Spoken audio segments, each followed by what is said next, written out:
Market எக்ஸ்பர்ட்ஸுடன் enrich money investor awareness conclave April 25 டிக்கெட்டை இன்றே book செய்யுங்கள்.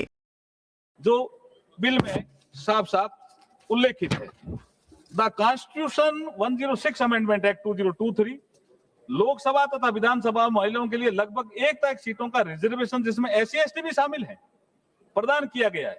ये उल्लेखनीय है कि सरकार का उद्देश्य महिलाओं के लिए आरक्षित सीटों का वर्तमान में उपलब्ध सीटों के अतिरिक्त इन एडिशन टू और ओवर एंड अबव रखना है, न कि वर्तमान अलोकेशन ऑफ सीट को प्रभावित करना।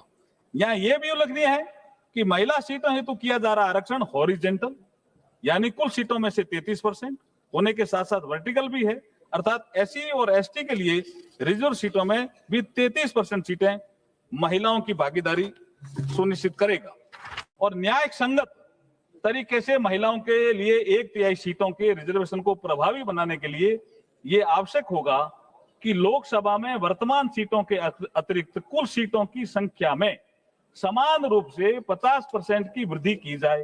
लोकसभा की वर्तमान सीटों में 50% की वृद्धि की जाती है तो सदन की नई स्ट्रेंथ 815 सदस्यों की होगी। इसमें से 272 सीटें महिलाओं के लिए आरक्षित होगी, जो कुल 815 सीटों का 1/3 है।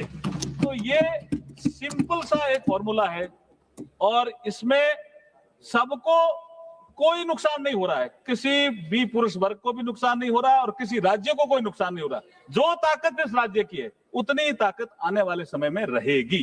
वर्ष 2011 की सेंसस के जनसंख्या के आंकड़ों के संबंध में यही उपलब्ध नवीनतम सेंसस फिगर है और वर्ष 25 में अधिसूचित वर्तमान जनगणना प्रक्रिया के परिणाम किसी भी स्थिति में 2027 के उत्तरार्ध या 28 के प्रारंभ से पहले उपलब्ध नहीं होंगे। 2011 की जनगणना का उपयोग रीएडजस्टमेंट या डिवीजन ऑफ टेरिटोरियल कॉन्स्टिट्यूएंसी तथा SC/ST के लिए सीटों के अलोकेशन के लिए किया जाएगा। ये हमने हमारा जो उद्देश्य है बिल का उसमें भी लिखा है। आज इस ऐतिहासिक अवसर पर मैं देश के पूर्व राष्ट्रपति मिसाइल मैन, करोड़ों युवाओं के प्रेरणा स्रोत भारत रत्न डॉक्टर अब्दुल कलाम साहब को भी याद करना चाहूंगा।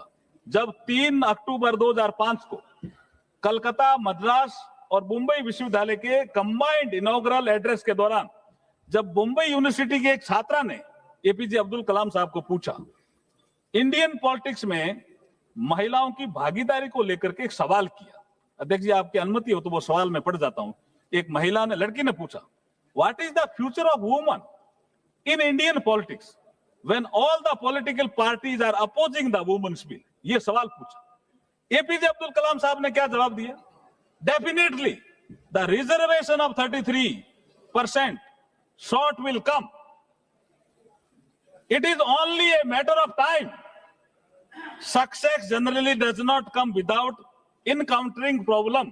This is what women have to do collectively for getting the bill passed. ये समय आज आ गया है। APJ अब्दुल कलाम साहब ने उस समय कहा समय आएगा, आ गया, और ये समय आ गया है। नरेंद्र मोदी जी के नेतृत्व में ये सदन इसको पास कर रहे हैं। इसी श्रृंखला में वो ये भी कहते हैं, sir, if women get into the assembly